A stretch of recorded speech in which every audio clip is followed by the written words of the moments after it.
माननीय श्री इकरा चौधरी जी।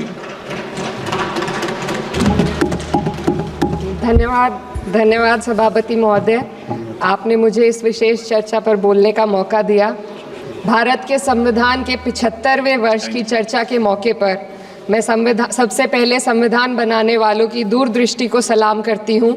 एक युवा सांसद के तौर पर मैं अपनी उम्मीदों को संविधान के साथ जोड़कर खास तौर पर ये बताना चाहती हूँ कि आज हमारे देश में पिछड़े, दलित, अल्पसंख्यक समुदाय को किस तरह अपने संवैधानिक अधिकारों और आज़ादियों की हिफाजत के लिए हर रोज़ मुश्किलों का सामना करना पड़ रहा है।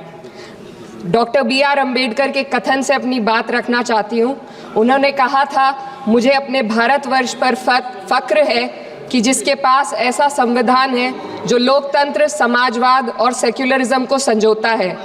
लेकिन आज ऐसा लगता है जैसे संविधान की किताब तो है पर इसे चलाने वालों का ईमान गुम हो गया है।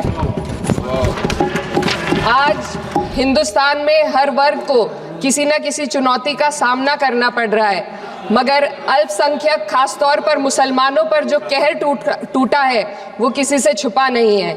ये लोग सिर्फ अपने मजहबी पहचान की वजह से निशाने पर हैं। संविधान का अनुच्छेद 15 कहता है कि किसी भी नागरिक के साथ धर्म, जाति या किसी और वजह से भेदभाव नहीं होना चाहिए, लेकिन हकीकत इसके उलट है। हालात इस कदर बिगड़ चुके हैं कि hate speech, mob lynching, bulldozer द्वारा घरों को गिराने की घटनाएं आम हो गई हैं। खास तौर पर उत्तर प्रदेश में, जहां ऐसा लगता है जैसे कानून के नाम पर जंगल राज चल रहा हो। संभल में जो हुआ वो सबके सामने है।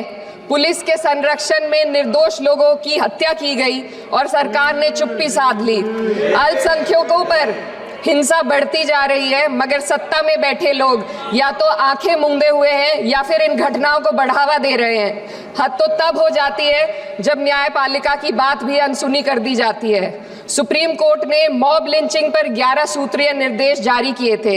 इसमें साफ कहा गया था कि राज्य सरकारें और पुलिस इस तरह की घटनाओं को रोकने और दोषियों पर सख्त कार्रवाई करने के लिए जिम्मेदार हैं, लेकिन आज भी इन निर्देशों पर अमल नहीं हो रहा है। हाल ये है कि मॉब लिंचिंग को रोकने की बजाय सत्ता में बैठे लोग आग में घी डालने का काम कर रहे हैं। उनकी जुबान से ऐसी बातें निकलती हैं जो नफरत को और बढ़ावा देती है। ये अशांति अब इतनी गहराई तक फैल चुकी है कि हमारे समाज के धर्मनिरपेक्ष चरित्र पर गंभीर सवाल उठ रहे हैं। साल की शुरुआत में ही कई राज्यों में दुकानदारों को अपने नाम बोर्ड पर लगाने के लिए मजबूर किया गया। इसे सेहत और सुरक्षा के कानूनों का हिस्सा बताया गया, मगर असल मंशा कुछ और थी। ये कदम खास तौर पर मुसलमान दुकानदारों को निशाना बनाकर उठाया गया ताकि उनकी रोजी रोटी पर चोट की जाए। पिछले हफ्ते मुरादाबाद में एक मुस्लिम डॉक्टर को हिंदू बहुल्य मोहल्ले में घर खरीदने पर विरोध झेलना पड़ा। वजह बताई गई कि इससे मोहल्ले की सामाजिक शांति बिगड़ जाएगी। अब आप ही बताइए, क्या ये वजह सही है, जायज है? असल में ये छोटी बड़ी घटना इस बात का सबूत है कि सांप्रदायिकता को बढ़ावा देने वाले बयान और नीतियां हमारे समाज को अंदर से खोखला कर रही है। उत्तर प्रदेश में यति नरसिंहन ने बेहद घटिया बयान दिया, लेकिन सरकार इन बयानों पर कोई कार्रवाई नहीं कर रही। हेट स्पीच न केवल जनमानस के विचारों को प्रदूषित करती है, बल्कि इससे अब संवैधानिक पदों पर बैठे लोगों को भी प्रभावित कर दिया है। अभी हाल ही में माननीय उच्च न्यायालय इलाहाबाद के माननीय न्यायाधीश ने ऐसे बयान दिए जिसका संज्ञान खुद सुप्रीम कोर्ट को लेना पड़ा।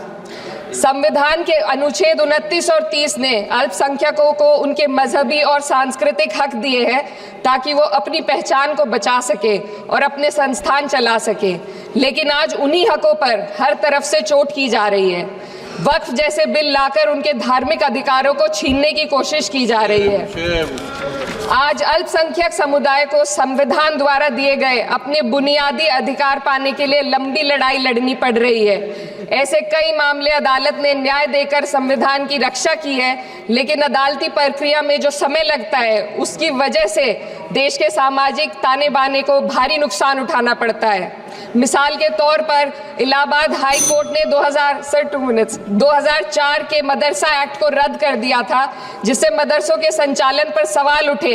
हालांकि सुप्रीम कोर्ट ने बाद में इस फैसले को पलट दिया और एक्ट को वैध करार दिया, लेकिन इस प्रक्रिया में जो समय लगा उसने अल्पसंख्यकों को बेचैनी और संघर्ष के दौर में डाला है। इसी कड़ी में प्लेसेस ऑफ वर्शिप एक्ट 91 भी आता है और कई अन्य अधिकार, उन्हें भी इसी तरह अदालती लड़ाइयों में उलझाया जा रहा है। ये स्थिति न केवल अल्पसंख्यकों के अधिकारों की राह में रुकावट है, बल्कि justice delayed is justice denied जैसी कहावत को सिद्ध करती है। मैं इस सदन से दुनिया भर के अल्पसंख्यकों की आवाज उठाना चाहती हूँ, खास तौर पर हमारे पड़ोसी देश बांग्लादेश में अल्पसंख्यकों के साथ जो हो रहा है वे दिल को गहरे तक चोट पहुंचाने वाला है। उनकी जान माल की हत्या की जा रही है। बांग्लादेश हो या हिंदुस्तान हो या कोई और देश, अल्पसंख्यकों की सुरक्षा, इज्जत और अधिकारों की हिफाजत हर सरकार की सबसे पहली जिम्मेदारी होनी चाहिए। मैं इस सदन से अपने देश के अल्पसंख्यकों के साथ बांग्लादेश के पीड़ित अल्पसंख्यकों की आवाज को एक साथ उठाना चाहती हूँ। ये वक्त की पुकार है कि हम सब मिलकर ये सुनिश्चित करें कि किसी भी इंसान को उसकी पहचान या मजहब के कारण डर कर जीने पर मजबूर ना होना पड़े। जहाँ हक छीने जाते हैं वहाँ अमन खो जाता है। ये बात हर सरकार को समझनी चाहिए। अगर हम सच में अपने संविधान का सम्मान करना चाहते हैं तो हमें नफरत और भेदभाव को खत्म करना होगा। हमें ये दिखाना होगा कि ये मुल्क हर वर्ग, हर जाति, हर धर्म और हर समुदाय का है, और जब तक ऐसा नहीं होगा तब तक संविधान की आत्मा सिसकती रहेगी। सर, अपनी बात को खत्म करते हुए मैं एक शेर अर्ज करना चाहती हूँ। ये दाग दाग उजाला, ये शब गजीदा शहर, वो इंतजार था जिसका, ये वो शहर तो नहीं। लेकिन अगर इस सदन में बैठे हम सभी सदस्य ये ठान ले कि हमें संविधान के मूल्यों को लागू करना है और उसे लागू करने का प्रयास करें, तो वह सुबह जरूर आएगी जिसके लिए लाखों भारतवासियों ने अपने जानों की कुर्बानी दी थी। माननीय श्री इकरा चौधरी जी। धन्यवाद सभापति महोदय, आपने मुझे इस विशेष चर्चा पर बोलने का मौका दिया।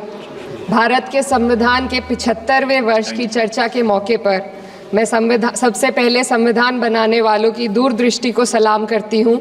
एक युवा सांसद के तौर पर मैं अपनी उम्मीदों को संविधान के साथ जोड़कर खास तौर पर ये बताना चाहती हूँ कि आज हमारे देश में पिछड़े, दलित, अल्पसंख्यक समुदाय को किस तरह अपने संवैधानिक अधिकारों और आज़ादियों की हिफाजत के लिए हर रोज़ मुश्किलों का सामना करना पड़ रहा है।